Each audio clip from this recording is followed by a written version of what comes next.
Okay. So, as you guys have probably noticed, I haven't been as present on my channel. I haven't had the content. I haven't been around. I've been slacking. So I just wanted to give you guys a heads up that I've had some health issues. They're not getting better, and so it's really affecting my ability to get this stuff done. I have been kind of chugging out a little thing here and there, but not enough to make a video out of. So between your standard things that have popped up, sicknesses, I had strep, I had gout, I had pretty severe gout. That laid me up for about 3 weeks. But when I started all of this, when I started this channel a couple of years ago in Washington, I had really high blood pressure. And it was really high, like over 200. The doctor says, "You're going to die." I says, "Yeah, I know I'm fat. I need to lose weight." She says, "No, you're going to have a stroke any second. You need to sit down." So that kind of started this whole thing where they went in and they looked at my heart and they said, "Hey, there's something abnormal about your heartbeat." But they couldn't really tell me. They didn't know what exactly it was. They could just tell me that your heart appears normal for a 70-year-old woman, which doesn't make any sense to me. They basically said, if I was a smoker, if I was diabetic, if I, was a habitual drug user, or if I was an alcoholic, that some of these things would make more sense. And I think when I told them these things, that, I don't use drugs, I don't smoke pot, I don't smoke cigarettes, I don't take edibles, I don't do any of the really hard stuff either. But, I've never been a drug user, I've never been a smoker, I don't do these things. They kind of look at me like, yeah, bullshit.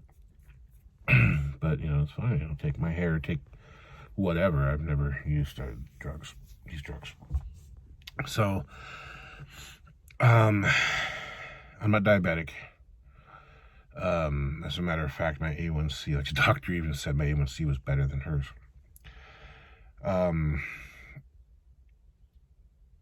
So none of it makes any real sense.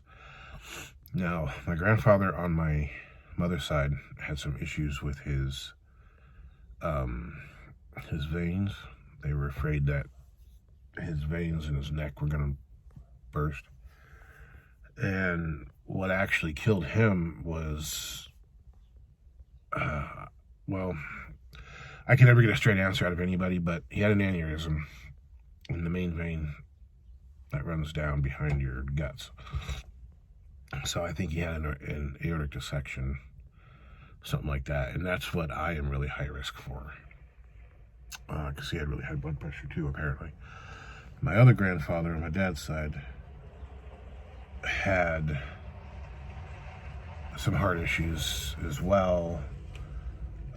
He actually seemed to have about the same type of heart issues that I have, where his heart just didn't pump enough, and he had a lot of fluid retention and stuff like that, which I do as well. So anyway, I got the same problem as my grandfather, and the fluid retention is pretty bad. So they got me on 4 different medications for my blood pressure, and then she thought that one of them caused the gout, so she took me off of that.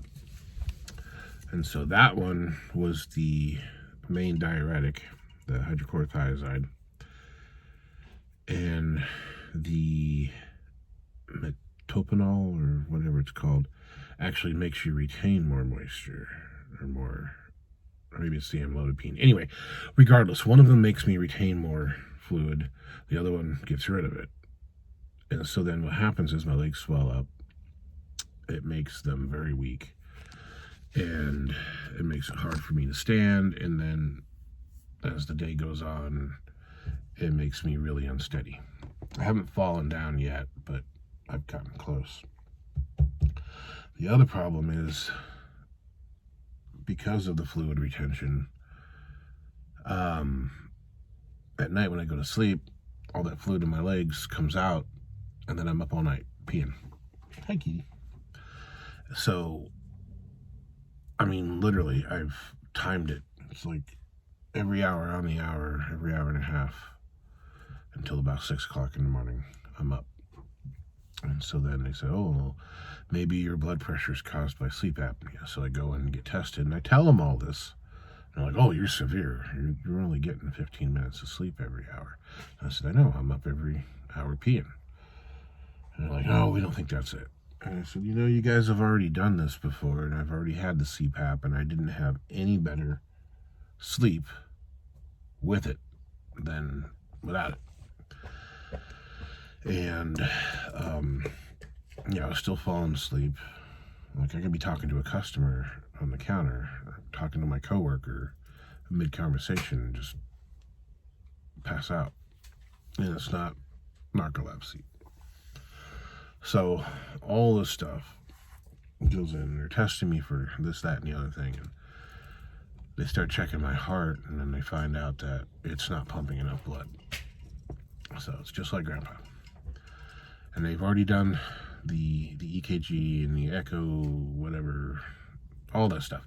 They put the dye in me, the radioactive dye, and they've looked at it, and there aren't any blockages that they can see. And so now the next thing I have to do here, this is Saturday, so Wednesday, I go in and they put a catheter in my groin, go up to my heart, and they're looking to see if there's a blockage. They want to see what my lung pressure is. They want to see what's going on. So it's either going to be a blockage somewhere and I got to put a stent in or do a bypass, or I don't have high cholesterol, so that's probably not the issue either. Or it's going to be like Grandpa, and the heart muscle itself is too stiff to pump blood, and there's nothing they can do about it other than maybe like a transplant. I don't know. On top of all this, my kidney function has gone way down. And so now they're worried about why my kidneys aren't working. It's probably all the damn pills that keep giving me for the high blood pressure. I don't know. But all of this makes me very tired and very weak. And it makes it really hard for me to get up and get anything done. So that's why I've been absent. So we'll find out here Wednesday if they found something, or if it's all in my head. I don't know. Maybe I'm just lazy. We'll see. But we'll find out Wednesday something.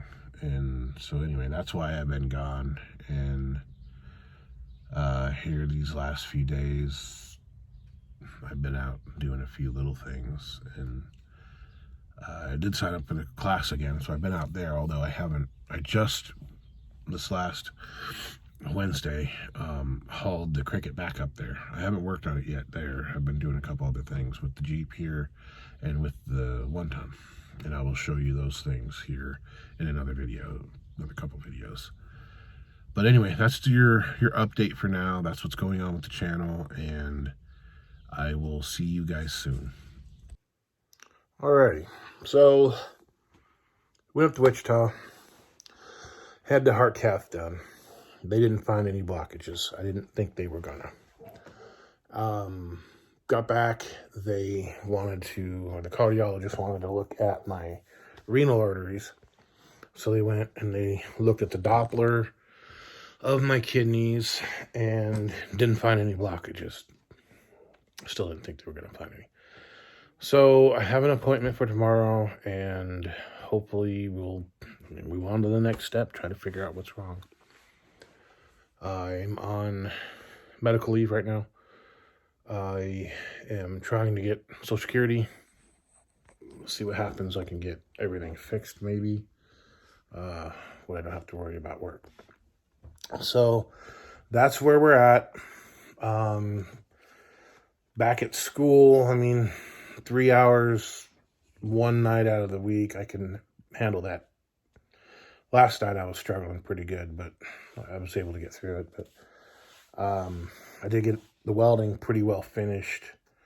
I got one little spot on top, and then eventually I need to do in the bottom. But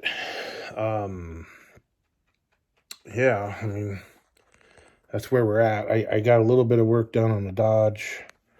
Got the frame cut. I need to drill the holes and get the trailer hitch back on. So, I mean, because the truck's basically useless without a trailer hitch. That's all I use it for, is pulling the trailer, towing stuff. But pretty soon, we'll get that wrecker body on there.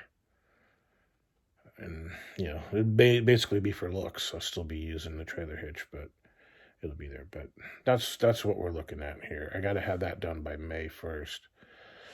So, yeah, I'll keep chugging out content. It'll just be a little slow. And that's about it.